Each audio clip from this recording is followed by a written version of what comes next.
Bonjour à tous.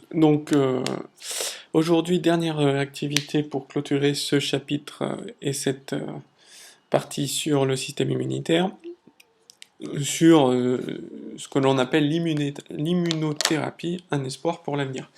Donc l'immunothérapie, ça désigne un ensemble de techniques qui vont permettre de booster le système immunitaire d'un patient touché par une pathologie. Et il existe plusieurs techniques pour le booster. Et vous en avez deux à connaître qu'on appelle les vaccins thérapeutiques et les anticorps monoclonaux. Alors comment ça se passe? Les vaccins thérapeutiques, à la différence des vaccins préventifs classiques dont on a parlé jusqu'à présent, qui étaient inoculés à des personnes saines, non malades, à partir d'extraits d'antigènes des virus qui ont été isolés dans la population. Ici, le vaccin thérapeutique consiste à induire une réponse immunitaire chez un patient atteint d'une pathologie. C'est-à-dire que l'on va isoler la pathologie chez l'individu, on va isoler l'antigène, d'accord, le sortir de l'individu, le mettre en contact avec des cellules immunitaires, des cellules qui deviendront des cellules présentatrices d'antigènes, les faire se multiplier, les réinjecter dans l'organisme de l'individu et du coup faire en sorte qu'il y ait beaucoup plus de cellules immunitaires qui vont pouvoir lutter contre l'infection. Par exemple, le vaccin thérapeutique ici est très utile contre le développement des cancers et des tumeurs. On s'est rendu compte que on arrivait à réduire le développement d'une tumeur et donc à réduire les conséquences d'un cancer, par exemple en isolant, en prélevant des cellules tumorales, d'accord, que l'on a prélevées chez l'individu malade, on les a inactivées pour qu'elles ne se développent pas.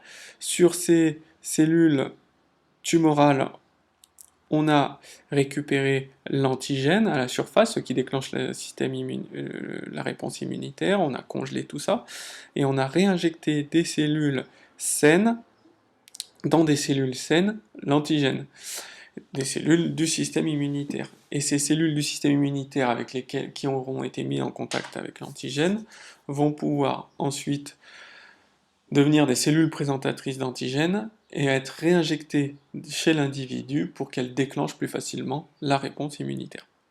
Donc ça, c'est simplement ce qu'on appelle les vaccins thérapeutiques. Les anticorps monoclonaux, donc c'est ici une technique particulière qui consiste à fusionner deux cellules, les cellules productrices d'anticorps, donc les plasmocytes, typiques de l'antigène contre lequel elle doit être dirigée, et des cellules tumorales.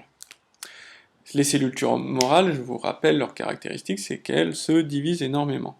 Donc on va fusionner ces deux cellules et regrouper donc leurs caractéristiques, c'est-à-dire qu'on va conserver le caractère producteur d'anticorps du lymphocyte B, du plasmocyte, et conserver le caractère de la multiplication intensive des cellules cancéreuses. Donc on va se retrouver avec des lymphocytes B producteurs d'anticorps qui vont énormément se diviser. Et on aura une armée de plasmocytes qui vont pouvoir fabriquer énormément d'anticorps. Tous identiques, donc on les appelle monoclonaux.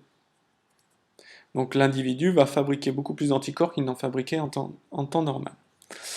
Là, vous avez les effets constatés donc de ces anticorps monoclonaux et on voit que dans la plupart des cas, on arrive à traiter des cancers grâce à cela en bloquant la croissance des tumeurs.